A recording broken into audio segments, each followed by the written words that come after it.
Binueltahan ni Mayor Rodrigo Duterte ang Australian government kaugnay ng pahayag nito na hindi dapat ginagawang biro ang rape at murder. Balitang hatid ni Cedric Castillo. Nagsanga na ang rape issue dahil isa na namang bansa ang binira ni Duterte, ang Australia, bansa ng rape victim na binanggit niya. Your missionary national was defied rape. What did I give you? Instant justice. You better shut up.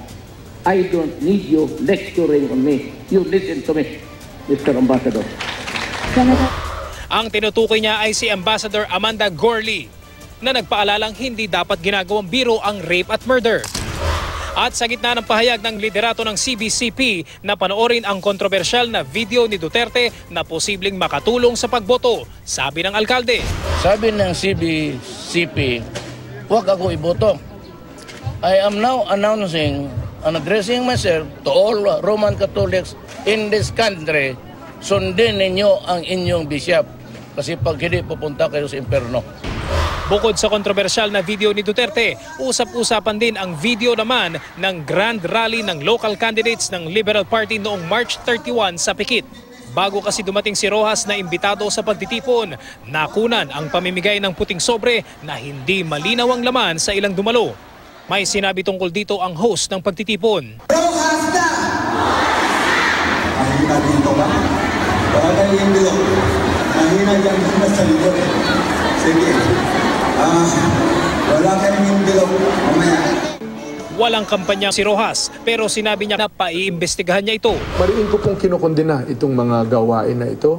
Hindi ito kasama sa ating plataforma, programa at gawain. Kung nangyari nga ito, ay aalamin natin kung sino yung mga organizers dito at paparatingin natin yung ating pananaw na hindi tama ito at dapat itigil ito.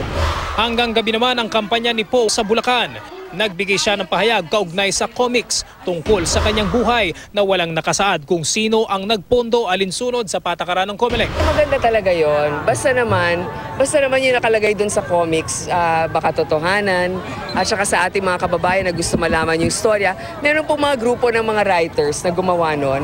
Nakita ko naman, okay naman. Ma'am, kaya lang hindi nakalagay daw yung paid for by? Ay, hindi ko na alam. Bayaran na lang, ilagay na lang natin, ihabol na lang natin. Sa General Santos City naman, ang Last Stop Binay na nagpahaging sa kanyang mga katunggali.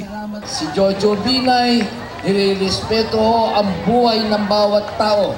Hindi ko kayo magsisisi ng pagbibigay ng respeto at dignidad sa kababaihan. Tignan din po ninyo dito sa mga kandidatong ito, kung may karanasan man, ano naman ang nangyari sa karanasan? Ito ay karanasan ng kapalpakan. Bago niyan, galing siyang Marawi kung saan binanggit niya ang ilang plano niya sa Mindanao. Wala ring kampanya si Senadora Miriam Defensor Santiago. Cedric Castillo, GMA News.